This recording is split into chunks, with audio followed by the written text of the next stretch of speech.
అర్హత కలిగిన వారందరికీ ఇందిరమ్మ ఇండ్లు అందజేస్తామని ప్రభుత్వ శ్రీనివాస్ పేర్కొన్నారు. ఇందిరమ్మ ఇండ్ల నిర్మాణం నిరుపేదల ఆత్మగౌరవానికి ప్రతీక అని వీలైనంత త్వరగా వాటికి నిధులను సంపూర్ణంగా అందజేస్తున్నట్లు పేర్కొన్నారు.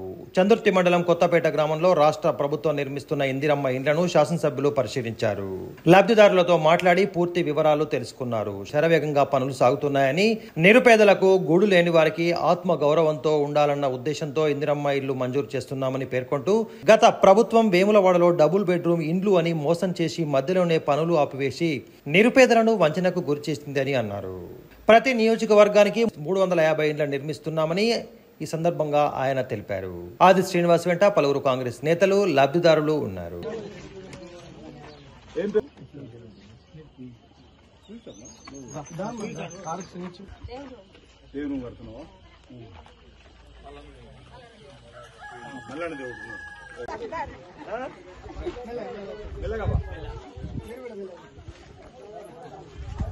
ఏం పేరు తల్లిది?